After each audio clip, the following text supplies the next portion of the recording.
Well, hey, B, it's JamiThatsMe here. Welcome back to the channel. Honey, listen, we got to get into Real Housewives of Potomac, okay? Please make sure that you're coming into the video. You are liking the video. You are subscribing to the channel if you're not already subscribed to the channel, okay? Honey, TJ. Girl, no, you wasn't disrespectful, honey. But we gonna get into it. Let's start off with the GNA event that the ladies had, which was Gizelle and Ashley, okay?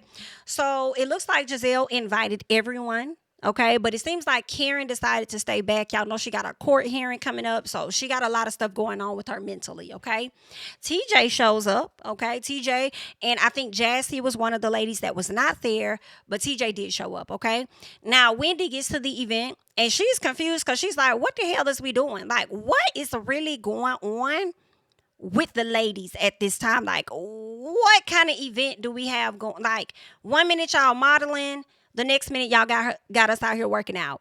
But what Wendy doesn't know is that the ladies moved to a different type of lifestyle brand at this point. So with them moving to this lifestyle brand, it doesn't just mean the athleisure. They're going to be venturing out into other things, okay? There's that. All right, now they do their whole little workout, whatever they're gonna do, stretching, all this other stuff, yoga. I don't know what it consisted of, but we get to Ashley because it's time for her to perform with her broken vocals, and I hated it, girl. The shade, Miss Stacy was over there throwing in the confessional. I was here with her. Like it was bad. It was bad. It was bad, Ashley.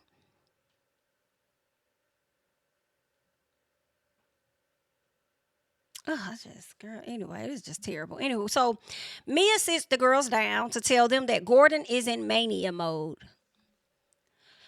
What I'm starting to realize when Mia says this shit, basically when Gordon doesn't operate how Mia wants him to operate, and he starts telling her the truth of the matter, she likes to say that he's in manic mode.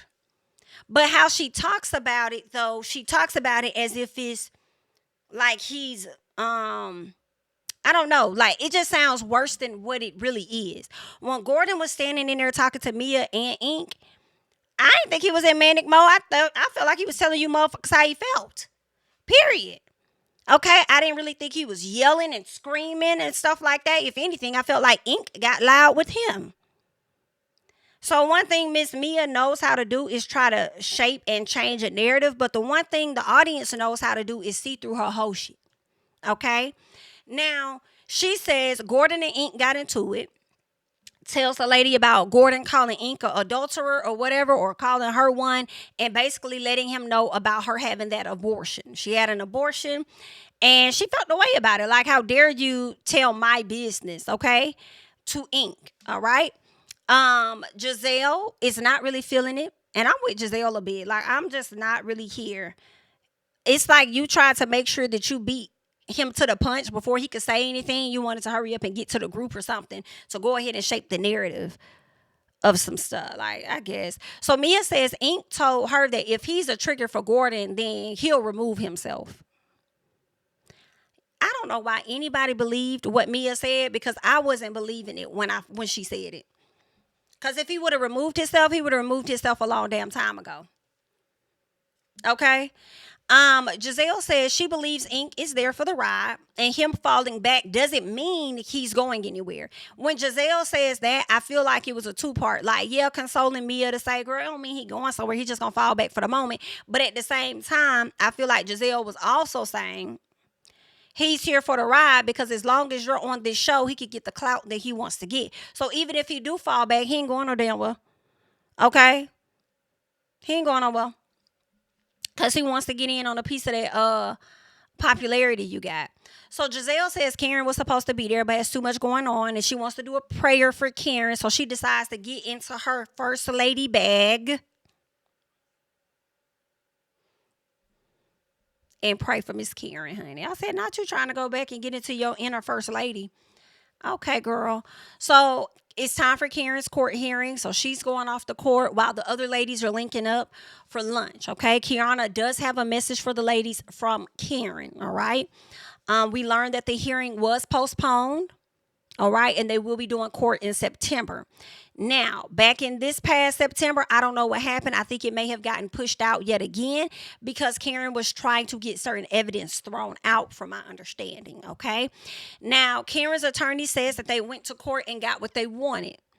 All right, which was for things to be postponed, I guess, buy them more time.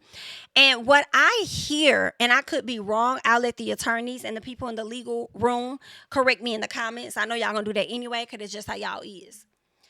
When I hear that y'all got what y'all wanted and y'all need more time, to me, I heard y'all are still trying to work out some sort of a deal with the DA. Okay, with the prosecution team or whatever. Y'all are trying to likely get things dropped. Okay, that's what I heard. And being that they were not willing to move forward with dropping anything against Karen, that is when y'all decided to say, oh, well, let's see if we could get this evidence thrown out then. Because if we could get this evidence thrown out, then they won't have a case. Okay, y'all tried to get some type of deal going, and the deal, they wouldn't go for it. Then y'all presented, oh, well, we want to throw this out because this happened and that happened. And now they're the prosecution team or whoever, the police or whoever is coming back saying whatever y'all saying she happened is not true. Okay? Because I think she tried to say that she wasn't read her Miranda rights or something like that. And a lot of the testimony that they asked or the information that they got, it was something about her communicating, and they corrected that. Okay, they had some things to say about that. So that's what I hear. She tried to buy time to potentially get this case dropped, and they ain't dropping it. So let us present evidence that we could potentially get thrown out, and I don't think the evidence got thrown out. So this is interesting because they feeling really confident, okay, about the charges they put up against Miss Karen. But anywho, Mia. No, when the ladies are all sitting down, of course, Kiana lets them know Karen's not going to be joining us today. You know, she had court. It was postponed and stuff. Whatever. So that's when Stacey says something like, oh, you know, I don't even think that Karen's drinking anymore. I think she's good. Mia says, girl, if Karen don't drink, then I'm celibate. And then Stacey says, oh, well, that means Karen's drunk as fuck. I was like, oh, wow. That means Karen's truly a drunk. Oh, my. Oh, wow. I said, that's going to get back to Karen. And that makes sense because either Gizelle or Wendy is going to get back to Karen and tell Karen what Stacey said. Karen is going to take offense. This is my assumption. And that is why we're going to see Stacey, as they showed us in the mid-season trailer, we're going to see Stacey start exposing things that Karen has said about the cast, primarily Miss Wendy. Now, where I sit on today, I am willing to believe what Stacey is saying. Stacey, for me, has yet to be proven a liar, just yet. Whereas with Karen, she has. Okay, we've seen where Karen has been proven to be, like, Karen has lied at times, okay? In addition, Karen has also said shit like Wendy is not of Potomac, okay? So with that being said, for me, I'm willing to believe at this particular time that whatever Stacey said Karen said about Wendy, she said that shit. Now, when the time comes, maybe I'll change my mind once we see how everything plays out. But right now, okay, but let's keep going. Let's get to Ashley and her family. Okay, was that Uncle Blimp or Cousin Blimp? I forgot his name, so please forgive me, and I'm not trying to be funny. I really can't think of his name. I don't know if it's her uncle or her cousin, but she was talking to him and some other family members, so we'll say the family. So Ashley and her family. She's celebrating her her birthday, I believe she said, was June 8th or something, which happens to be the same day that Wendy is actually throwing her 40th celebration. All right, so Ashley won't be able to fully celebrate her day because all of the girls are going to be at Wendy's event, so she's just going to go there too. Okay?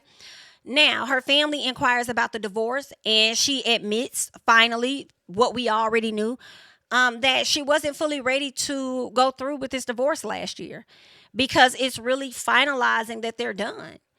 And she does cry about that, you know, and she also admits something we also already knew, that she was a bit on the fence about challenging Michael because when you put him against a wall, he really comes at you. So a lot of the things she probably hoped and thought she would get out of, this divorce and him paying for this and that or whatever the case, um, she likely would not have gotten. So she had to go and get her a good attorney, somebody that was going to be able to handle this situation with her.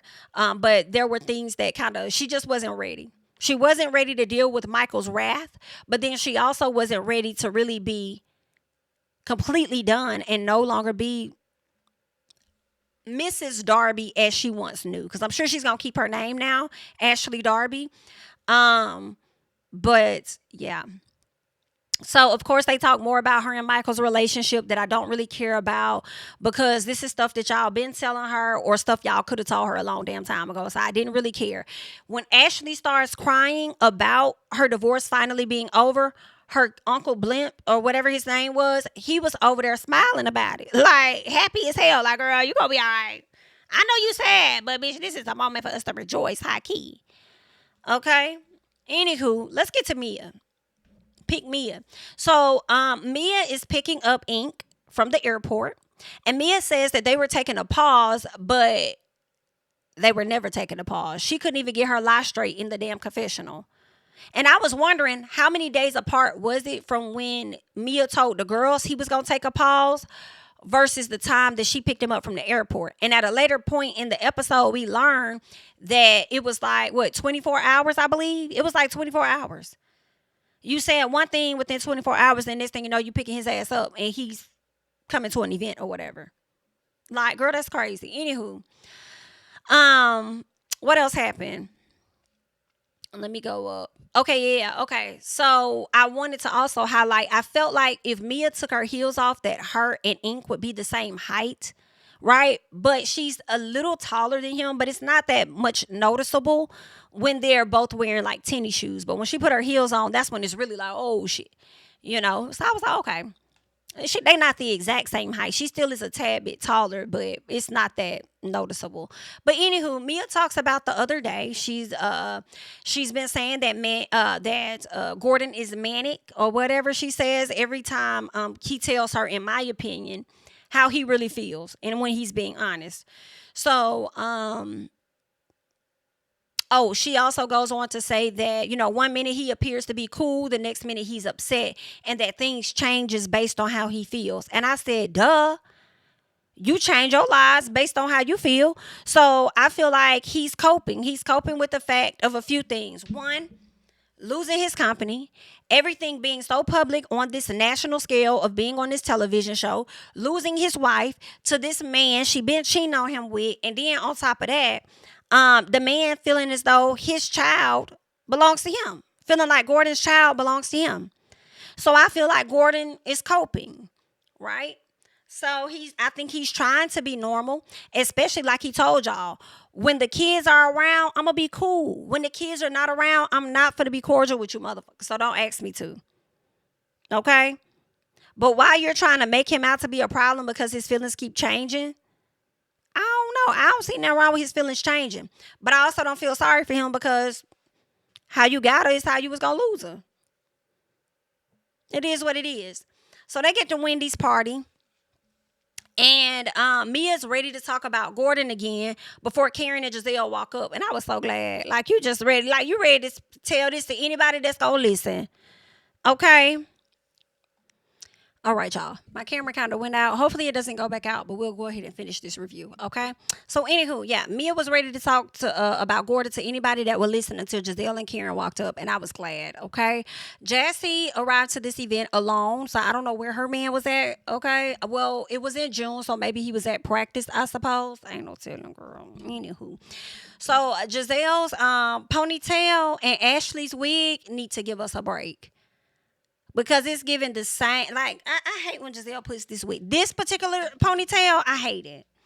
I fucking hate that ponytail. Like, Gizelle, I want somebody to burn it. And I mean immediately, too. Okay? Anywho, Wendy and Wendy's mom and Mia have a conversation. And they talk, and it was a bit awkward because Mia brought up the exchange they had on Twitter. And at first, the mama act like she didn't remember. Like, oh, we had a Twitter beef, like we talked. Then she said something about praying for her and something about forgiving a person for calling them out their name or something like that. And I'm like, I thought you didn't know nothing about the Twitter conversation. So then Mia apologizes to her mom. And, they had a little conversation, whatever like that. And then all is well, okay? Wendy came in on a boat, but it wasn't a highlight because everyone was confused on what the hell she was doing in the ocean or the river or wherever she was at. Okay, like, girl, what's going on? Wendy, yeah, we talked about it. She came in on a boat. Ashley says she has a drag king performance that's going to be coming up. I thought it was supposed to be later that night or something like that. Or maybe it's going to be another night. But anywho, she's having a drag king performance. So Stacy was like, that's interesting. I never heard of that. So when she gets to the table, she's asking Ray, like, hey, Ray, I know you're old, and I know you've been around for a very long time. So my question to you is, have you ever heard of a drag king? I've heard of drag queen, but not a drag king. And so he says, I haven't. So she says, Ashley, girl, listen, I've never heard of that. I've never heard of that before. And neither has Ray. So I guess, we're not the only ones. Ha.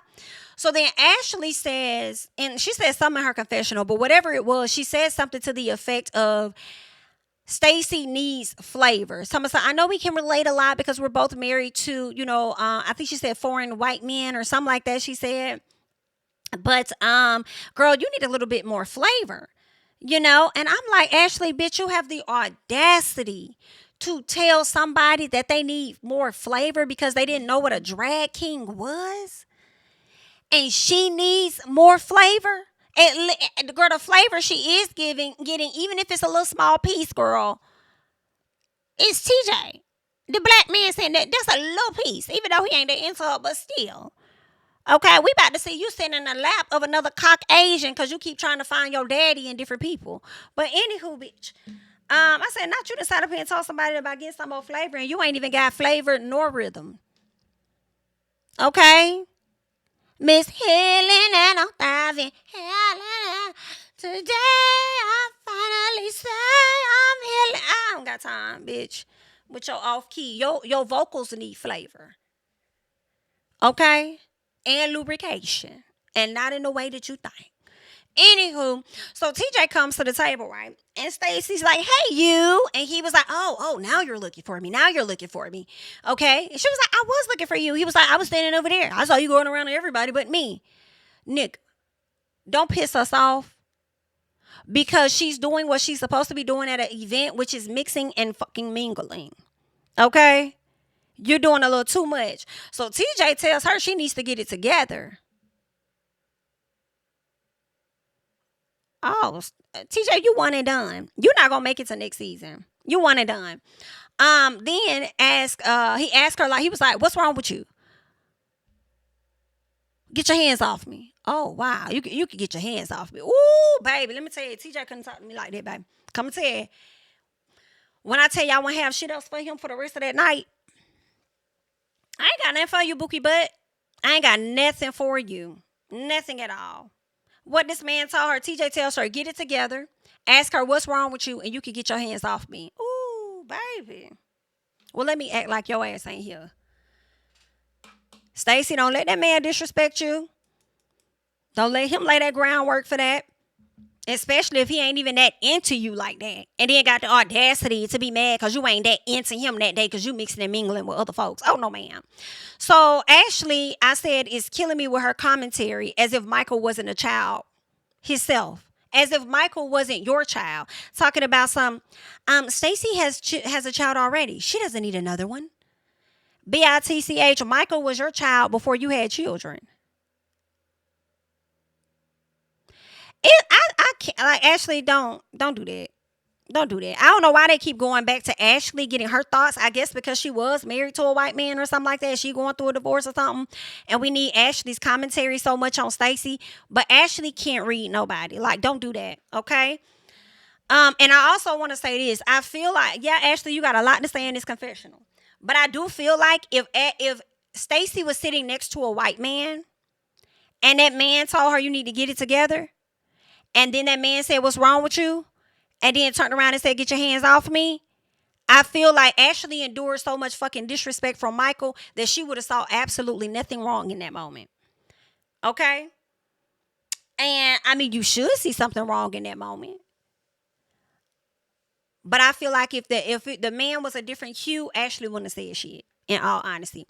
So Gizelle tells Mia about herself because she said one thing and the next she's saying something else. Like, girl, why did you come to us and tell us that, Gordon and old boy had an issue? Old boy sat up there and said he gonna fall back. But then the next day, not even 24 hours later, you sit over here posting images of everybody together like they one happy ass family.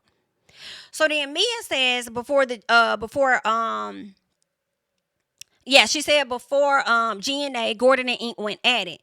Then everyone says, no, we not talking about that. Because she was finna go back to the beginning and explain. They said, no, we talking about after the fact. We talking about after the fact, what you told us the other day, and then you posting images, and then now here we are, he's here. I thought he was going to fall back. So then she says, the fathers of my children can get along. Everybody was confused. The fathers of your children, B-I-T-C-H, we thought Gordon was the father of your children. What's going on now? What's happening? What's happening? Girl, I'm looking forward to them digging in Mia's ass for the remainder of the season. Ashley says it's hard to show up for her friends when their actions and their words don't align. This is what she said about Mia. It's hard to show up for my friends when their actions and their words don't align. Ma'am, didn't you show up for Michael? I get you on the Mia tip. But I just like to call out your hypocrisy specifically, okay? Didn't you show up for Michael? Didn't you show up for Monique, bitch? Ow. Okay. Stop it. Stop it, girl. Stop that. So, anywho, that's all the episode really gave, y'all. Y'all can leave y'all comments and stuff down below. Don't forget to follow me on Instagram and on the Twitter and on the Blue Sky, honey, at JamiThatsMe. And I'm going to catch you guys in the next one. Bye-bye. King of my city and cul-de-sac. Coming out swinging like Soldier Ray. Leading my people like quarterback. Boy, I study this shit, I'm an almanac. Had to get up and grind. Knowledge is booming, I'm here to apply. Came with the chip and the dip, it just single the mind. We finna do more than survive. I need my check. Spinning the block for the Gouda. We hitting the jeweler to flood out the net. We don't do beef on computers, I'm straight out the sewer. We come when you rest. Niggas be looking perplexed, so keeping my foot on their neck. No map, I trust my gut for the quest. With drama, I'm fully abreast. I was ready for years and they died of me. All of a sudden, they tell me they proud of me. I've been dropping these haters like calories. Cross them out, I came back with some boundaries. Stand for my honor, but too raw, no corner. Packing the stick with a drummer. When I catch my bad, won't fumble. I done came too far to be